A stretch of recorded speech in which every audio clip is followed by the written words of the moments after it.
Hello बच्चों, आज हम मैथ्स चैप्टर 5 एक्सरसाइज 5.2 इसके कुछ क्वेश्चन समझेंगे। तो ये आपका नई बुक का चैप्टर है, पुरानी बुक में हो सकता है इसका चैप्टर का नंबर अलग हो। तो इनके ऊपर जो मैंने वीडियोस बनाई थी स्क्वायर्स एंड स्क्वायर रूट्स के ऊपर, अगर आपने अच्छे से ध्यान से देखी हैं तो आपको इन क्वेश्चन को हल करने में कोई दिक्कत नहीं आएगी, क्योंकि मैंने उन वीडियोज़ में कुछ एग्जाम्पल्स भी आपको करके समझाई थी। फिर भी मैं हर क्वेश्चन में, इसमें दो ही क्वेश्चन है। पहले क्वेश्चन में 6 पार्ट हैं, दूसरे में 4 पार्ट हैं। मैं सिर्फ एक एक पार्ट करके आपको समझा दूंगा, तो बाकी आप क्वेश्चन खुद ट्राई करिए। तो हम लेते हैं क्वेश्चन नंबर 1 का पार्ट, हम ले लेते हैं 3। तो क्या कह रहा है, find the square of following numbers, मतलब 86 का हमको स्क्वायर ढूंढना है। तो इसके दो मेथड हैं, या तो आप 86 को 86 से मल्टीप्लाई करें। तो सिंपल मेथड क्या हो जाता है, हम इसको ब्रेक कर देते हैं। हमने क्या करना है, 86 स्क्वायर निकालना है। तो 86 को हम 80 + 6 कर देते हैं, जिसका मतलब होता है 80 + 6 × 80 + 6। स्क्वायर का मतलब है इस नंबर को इस नंबर से मल्टीप्लाई करना, सेम नंबर को अपने आप से मल्टीप्लाई करना। ये भी 86 है, ये भी 86 है। अब हम क्या करेंगे, इस ब्रैकेट को ओपन कर देंगे। तो मतलब हम 80 से इस ब्रैकेट को मल्टीप्लाई करेंगे। ये अभी हमने ओपन नहीं किया है। फिर 6 है, फिर 6 से हम 80 + 6 को मल्टीप्लाई करेंगे। पहले हमने 86 का 80 + 6 बनाया, फिर ये दो ब्रैकेट आपस में मल्टीप्लाई हो रही हैं, ये टर्म इससे मल्टीप्लाई हो रही है। हमने इस ब्रैकेट को ओपन किया, इस ब्रैकेट में दो टर्म्स हैं, एक है 80 और एक है 6। तो 80 से इसको मल्टीप्लाई किया, फिर 6 से मल्टीप्लाई किया।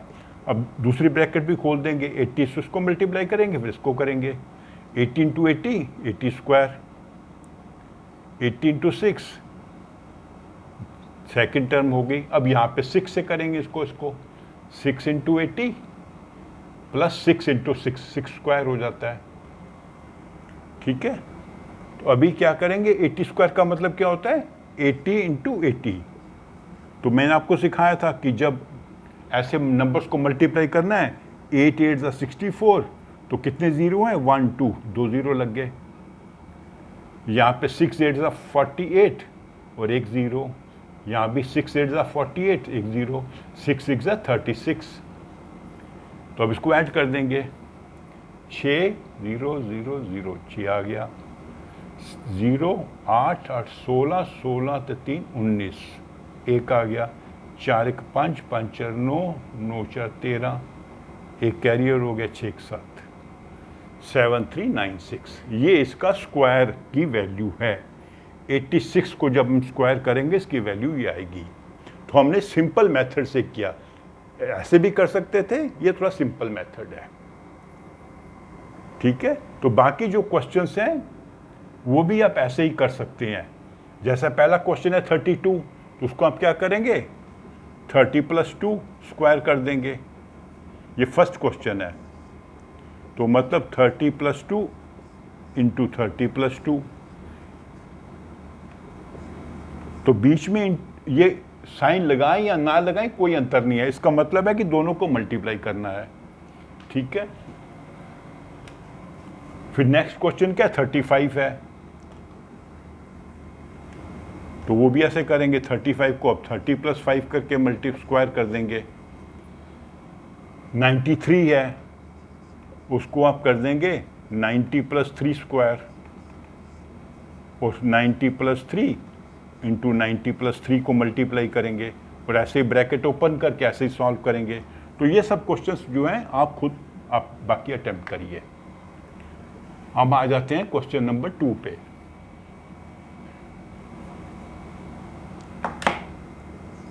उसके भी 3 पार्ट हैं, एक पार्ट ले लेते हैं। हम ले लेते हैं पार्ट सेकंड। पार्ट सेकंड में वो क्या कह रहा है, Pythagorean triplet whose one number is 14। मैंने आपको बताया था एक वीडियो में, पाइथागोरस थ्योरम होती है जिसमें एक ट्राइंगल में राइट एंगल ट्राइंगल है, इस साइड का स्क्वायर जो है, मान लीजिए ए है, ये बी है, ये सी है, ये हाइपोटेन्यूज है, ये दो साइड्स हैं। A square is equal to B square plus C square, ये पाइथागोरस थ्योरम है। तो यहीं से ये कॉन्सेप्ट बना है कि 3 ऐसे नंबर हैं जिनके स्क्वायर करेंगे तो 2 का जोड़ तीसरे के बराबर होगा, जैसे 3 square plus 4 square is equal to 5 square. क्यों? ये 9 है, ये 16 है, ये 25 है। तो ऐसे ही हमने 3 नंबर ढूंढने हैं जिसमें से एक नंबर है 14, बाकी 2 नंबर हमने ढूंढने हैं और तीनों पाइथागोरन ट्रिपलेट्स हैं। तो उसका क्या फॉर्मूला है? इनकी टर्म्स होती हैं 2m, m square minus 1, m square plus 1, ये 3 टर्म्स हैं। तो 2m को हम मान लेते हैं 14, 2m इज 14, हम ये मान के चलते हैं। अभी प्रूव हो जाएगा कि हमने सही माना है। तो इसका मतलब क्या हो गया? m is equal to 14 divided by 2 is equal to 7। तो m की वैल्यू निकली 7। ठीक है, अगर m की वैल्यू 7 है, एक टर्म है 14, दूसरी टर्म क्या है? m स्क्वायर माइनस 1, मतलब क्या हुआ? 7 स्क्वायर माइनस 1, मतलब 49 माइनस 1, मतलब 48, ये सेकंड टर्म बनी।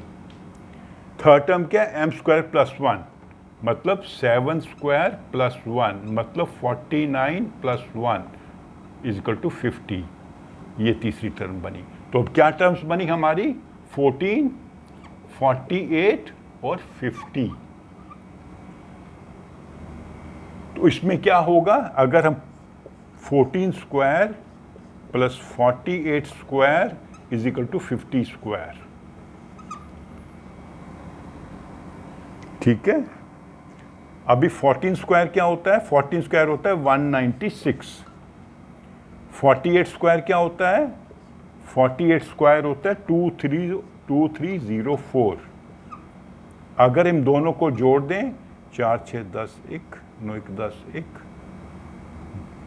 2 1 4 6 10 1, 9 1 10 1, 3 1 4 1 5, तो दोनों का सम बना 2500, 14 स्क्वायर और 48 स्क्वायर का।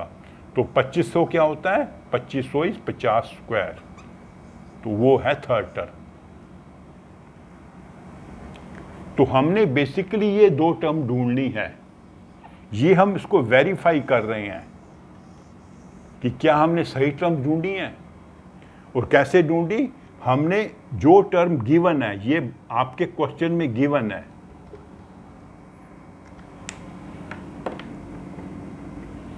तो गिवन टर्म को हमने 2m के बराबर मान लिया, वहां से m की वैल्यू निकाली 7, क्योंकि 2m 14 है तो m 7 होगा। इस 7 की वैल्यू से हमने यहां से निकाली सेकंड टर्म, कैसे? m स्क्वायर माइनस 1, ठीक है। दूसरी टर्म क्या है? m square plus 1। m square क्या होता है? m स्क्वायर है 49, तो 49 में से एक घटाया 48, 49 में एक ऐड किया तो 50, तो ये 2 टर्म बन गई 48 एंड 50। ये हमने ढूंढनी थी। उसको वेरीफाई कैसे किया? हमने इसका स्क्वायर किया, इसका स्क्वायर किया, वो आंसर निकला 2500। 2500 क्या होता है? 50 स्क्वायर, जो हमारी तीसरी टर्म है। तो these 3 numbers are Pythagorean triplets, ठीक है। तो इसमें जो बाकी 2 क्वेश्चंस हैं और वो आप खुद अटेम्प्ट करिए। एक में है 3 क्वेश्चंस हो रहे हैं, एक में आपको बताया गया एक टर्म है 6,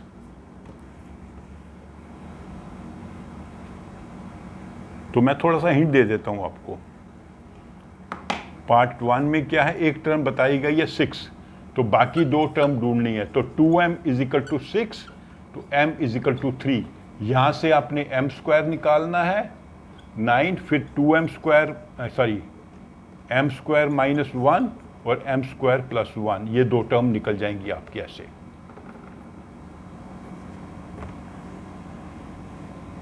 तो बाकी भी 2 क्वेश्चन आप थोड़ा खुद अटेम्प्ट करिए, खुद ट्राई करेंगे, गलत भी होगा कोई प्रॉब्लम नहीं है, क्योंकि गलत करके ही आपको समझ आएगा कि हम गलती कहाँ कर रहे हैं और हम फिर आपको उसको ठीक से कर पाएंगे। हमेशा जब भी आप कोई भी क्वेश्चन करते समय गलती करनी है, घबराना नहीं है, उसको चेक करना है कि मेरी गलती कहाँ पर हुई, क्या मुझे कॉन्सेप्ट समझ नहीं आया था या कॉन्सेप्ट समझ आ गया लेकिन उसको मैंने ठीक से अप्लाई नहीं किया, कहीं कैलकुलेशन में गलती कर दी है, ठीक है। तो वो चीज़ें जब ध्यान से देखेंगे फिर आगे भविष्य में आपसे कभी गलती नहीं होगी। गलती से कभी घबराना नहीं है, गलती से सीखना है। कैसे सीखना है? ये देखना है कि मैंने गलती कहाँ की और क्यों गलती मेरे से हुई। अगर गलती इसलिए हो रही है कि आपको कॉन्सेप्ट समझ नहीं आया है तो उस कॉन्सेप्ट को दोबारा से समझना है। अगर कॉन्सेप्ट समझ आ गया है कि स्क्वायर रूट क्या होता है, स्क्वायर कैसे निकालते हैं, पाइथागोरियन ट्रिपलेट क्या होते हैं, हम कैसे इनका पता लगाते हैं, तो कॉन्सेप्ट समझ आ गया तो फिर कहीं कैलकुलेशन में गलती होगी। तो वो चीज़ देखने से, ध्यान से आपको पूरा चीज़ क्लियर हो जाएगी, फिर आपसे गलती नहीं होगी, ठीक है। तो अभी इसके बाद हम नेक्स्ट वीडियो में एक्सरसाइज करेंगे इसकी 5.3 जो बेसिकली है